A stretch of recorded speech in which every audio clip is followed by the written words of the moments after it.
Memórias. Minha mãe cortava o cabelo dele. Minha mãe trabalhava num salão próximo ao jornal aqui, né? E eu tinha acho que 11, 12 anos mais ou menos. Eu cheguei no salão assim e eu fui pedir dinheiro pra minha mãe para ir no cinema, uma coisa assim, algum dinheiro que eu fui pedir pra ela, né? E ele tava lá. E quando ele tava cortando o cabelo, eu cheguei pra cumprimentá-lo, assim, dei um beijo no rosto dele, assim. E ele ficou perguntando, tal. Inclusive ele que quis dar o dinheiro pra eu ir no cinema. Acho que era 10 reais, pedi pra minha mãe, assim. E foi a primeira vez que eu vi ele, assim. A partir do dia que eu conheci ele no salão, ele já falou assim, ó, quero conhecer esse menino aí. Não sei se foi o fato de eu beijá-lo no rosto, assim, porque eu tenho costume de beijar meu avô, né? Então tenho carinho, pessoas de mais idade e tal. Aprendi assim, né? Fui auxiliar de mecânico, fiquei um tempo trabalhando de auxiliar de mecânico. E ele me chamou de volta com 14 anos, acho que era 13, 14 anos, eu voltei para de novo fazer esse trabalho de jovem aprendiz, de conhecer mais da profissão, assim, de estar mais perto do ambiente, assim, de trabalho desse ambiente publicitário, né, jornalístico e tal. Então, eu cheguei aqui como auxiliar de escritório, aí... E ele sempre muito carinhoso, assim, ele tem um carinho de pai, assim, desde o dia que a primeira vez que eu conheci ele lá no salão, né, ele sempre tem esse cuidado de querer ajudar de alguma forma, querer formar o cidadão, assim, que ele sempre falava muito isso, né, formar o cidadão de bem, né, e ele sempre estava muito próximo, assim, querendo passar os ensinamentos. Então eu comecei como auxiliar de escritório e ele, em algum momento, assim, eu já mexia com câmera, que tinha um tio meu que já tinha me dado uma ideia de gravação, de iluminação.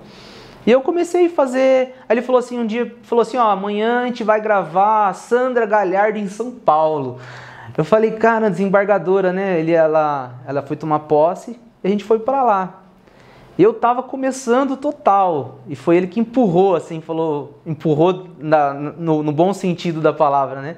E a gente foi pra lá, foi um desafio, a gente editou o primeiro vídeo dela, assim, e eu comecei a tomar gosto. Aí na faculdade também o Polese incentivou bastante eu fazer publicidade, que foi por conta do jornal, desse ambiente que ele apresentou pra mim, que eu pude ter o privilégio de entrar nessa área de publicidade, da parte de vídeo, que é a parte que eu trabalho, né?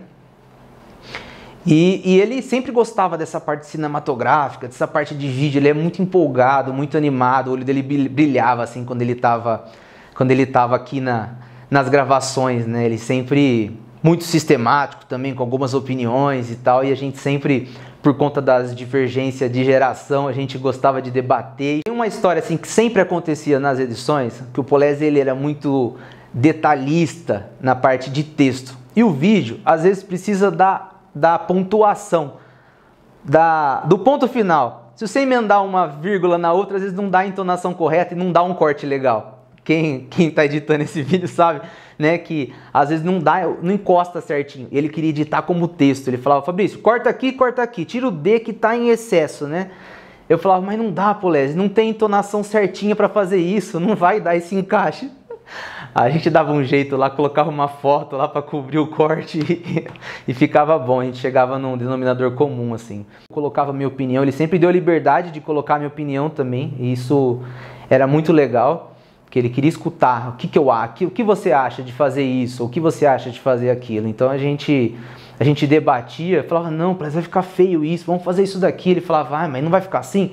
E no final a gente fazia um pouco dele, um pouco do meu jeito e saía do jeito que a gente queria, assim. São lembranças. Comecei a buscar, ele tem um respeito muito grande pela história das pessoas, né? E histórias não é de pessoas, às vezes, conhecidas, só conhecidas ou pessoas de renome na cidade também. Mas ele tinha um respeito muito grande por todos, assim, pela história de cada um. Por exemplo, ele sabia da minha história com meu pai, que era separado com a minha mãe, e ele entrava nessa história. Ele tinha essa sensibilidade de entender toda a situação, então ele sempre perguntava dos meus avós, ele sempre era muito sensível, assim. Ele era muito sensível a cada história de cada um e tinha um respeito muito grande por todas as histórias. Então, por isso o protagonista da história, né, foi o que assim ele concretizou o que ele mais gostava de fazer, que era enaltecer as qualidades das pessoas, e mostrar toda essa trajetória de cada um, sabe? Então, o que ele mais falava é do valor das pessoas para a história de Araraquara, assim. O que as pessoas... Qual o legado de cada um para a história de Araraquara? Eu acredito que ele tinha muita coisa na cabeça dele. Ele tinha muita história guardada na cabeça. E em detalhes, coisas que ninguém sabia, entendeu? E muitas coisas ficou com ele e muitas delas ele conseguiu colocar em vídeo no programa, entendeu? E você percebia que eram detalhes assim que só ele que viveu e que a cabeça dele guardava tudo isso. E minha cabeça não guarda detalhes das coisas. A cabeça dele era detalhista, era uma pessoa que ele sabia a lembrança do cheiro do ambiente na época, sabe? Era uma coisa absurda a lembrança dele, das coisas assim, de toda a história de Araraquara. Era uma coisa muito, muito linda, de respeito com a história de Araraquara, assim. Um pouco antes da gente começar realmente o programa, eu era muito iniciante no vídeo, assim, né? E a gente fazia alguns vídeos curtinhos, né? A gente começou com gravações curtas para o site, para o YouTube, né? E a gente começou devagar, alimentando as redes, e depois ele entrou de cabeça nesse projeto e ficou um ano, acredito que é um ano e pouquinho aí no ar, e foi o tempo suficiente para ele trazer a maioria das pessoas assim que ele queria trazer para o programa, porque ele trouxe pessoas que ele tinha no coração mesmo e que ele sabia, e algumas que ele sabia que participava, e mesmo tendo opiniões divergentes da dele, estavam aqui no programa para contar a história porque participaram realmente da história de Araraquara. Não é porque era divergente de opinião que ele não trazia aqui, não. Ele trazia mesmo porque a pessoa participou da história de Araraquara. O Polezi, ele sempre teve uma personalidade forte. Uma opinião, ele defendia muito o que ele acreditava. Pelo tempo que eu passei aqui, eu percebi isso. Ele sempre acreditava muito. Mas assim, se ele escuta muitas vozes, ele tem que entender, ele tem que se aprofundar nessas outras opiniões, até ele mudar de opinião. Realmente ele mudava de opinião, se caso aquele fato realmente tivesse relevância, fosse palpável para a mudança de opinião dele. Mas caso não, ele não mudava, porque ele tinha uma opinião muito forte, personalidade muito forte. A última vez que eu vi o Polezi foi na Facira.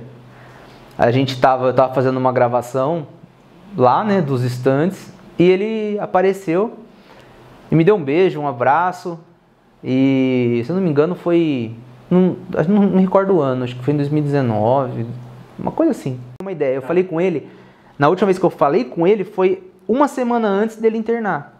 Eu acho que aqui no programa que a gente fez, entre aspas, né, porque eu só editava, mas assim, as histórias marcavam porque eu não conhecia a história de Araraquara. Então todo mundo que vinha aqui era uma surpresa a história deles, porque o Polezi vinha desde a infância, adolescência, ele buscava toda a trajetória e falava dos pais, da pessoa. Eu não conhecia essa história, eu não vivia essa época, né?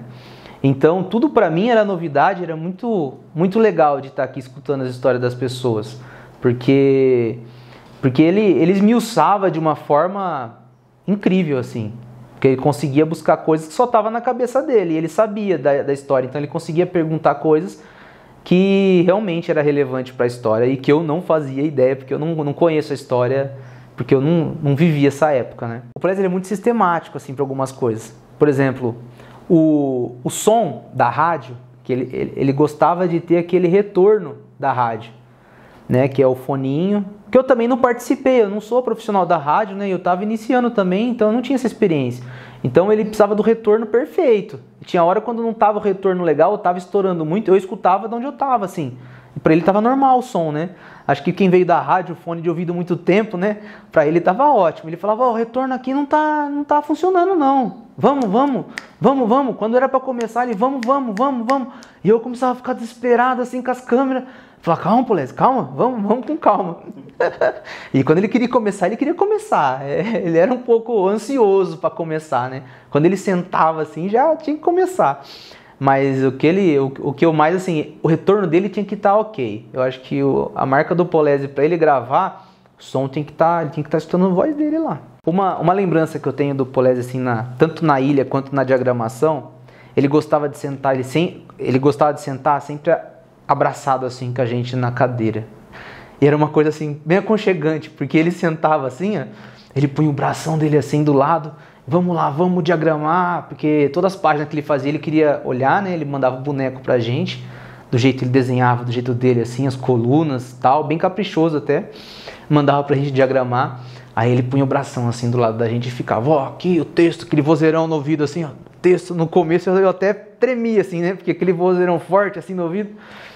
E tremia de errar mesmo, porque eu tava começando na diagramação, falando, nossa, será que se eu errar aqui, né? Mas aí depois fui habituando com esse hábito dele também de sentar do nosso lado assim pra consertar uma edição, ou diagramação, ou arte finalização, qualquer coisa desse tipo assim. Aí eu acostumei com ele lá, ele vinha, sentava com a cadeirinha e passava o braço na nossa cadeira, assim, ficava lá, até a gente finalizar a página, né? E a adolescência eu passei aqui no jornal, tanto com a Marilene, quanto com o Polese, assim, com a Cris.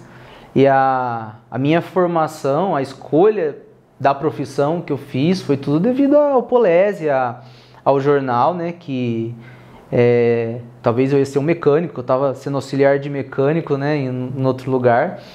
Aí eu vim para cá, então essa direção de publicidade, de arte finalização, essa ideia de jornal que fez eu gostar também do vídeo, né, tudo a ele, assim, que foi direcionando. E ele sempre incentivou muito fazer faculdade, ele falou, não, a gente ajuda, vai fazer faculdade sim, vai se formar. Então ele sempre estava ali. E esse ambiente, muita coisa eu aprendi aqui com o Polese, principalmente, e com esse ambiente, Marilene, Cris, o jornal em si, né? O Polese, ele sempre acolheu as pessoas que estavam próximas como um paizão, assim. Para mim, no meu caso, foi esse. Ele sempre me acolheu como um pai aqui e ensinou da forma dele, né? Da forma como ele tinha de ensinar. Às vezes bravo, como qualquer pai, né? Porque o Polese era sistemático também com algumas coisas, mas ele era super, ao contrário disso, ao inverso, era super sensível, super amoroso, super carinhoso, super atencioso, né? E atento, né? O Polese sempre foi muito atento a cada sinal que as pessoas davam. Às vezes você estava meio triste, aí ele falava, e aí, tá tudo bem, parceiro? Vinha e dava um tapa nas costas assim, tá tudo bem, parceiro? Aí a gente falava, tá, tudo bem, Polese, tudo bem. Ele já percebia que você não estava tão bem, entendeu? Então ele tinha essa sensibilidade também de entender. E eu agradeci ele em vida, né? Aqui eu tive a oportunidade de abraçá-lo quando eu saí do jornal. E nesse plano espiritual aí, só tenho a agradecer. Muito obrigado, como ele sempre fazia no final dos programas, né? A gente sempre fazia assim. Muito obrigado. O Polese, na frente das câmeras, ele agarrava, ele era aquilo lá que vocês viam, falava, mas ele era super tímido. No pessoal, assim, quando a gente ia em algum lugar, que ele tinha que entrar em algum lugar, assim, que não era o ambiente dele, assim, ele era super tímido. E a gente tinha essa ligação, porque ele sabia da minha timidez também. Porque quando eu entrei no jornal, eu não conseguia conversar direito com as pessoas, assim, principalmente com ele, assim. Eu tinha muita dificuldade de conversar, porque eu era muito tímido. E ele percebia essa timidez minha, né? Inclusive, nem sei como eu tô falando aqui, porque nunca fiz esse tipo de gravação. Eu sempre tô atrás das câmeras, né? E pra mim é tranquilo atrás das câmeras. Mas ele era super tímido pra conversar, assim, fora do... quando sai ele tinha que ir pra algum lugar, chamar, apertar a campainha, alguma coisa assim. Ele falou, não, pode chamar lá. Mas eu sabia que ele tava tímido. E ele conversava bastante comigo sobre isso. Ele falou de quando ele começou e tal. A gente conversava bastante sobre essa conexão que a gente tinha em comum, que é a timidez, né? Não na frente das câmeras, né? Mas no pessoal, no íntimo dele, o Polese era tímido.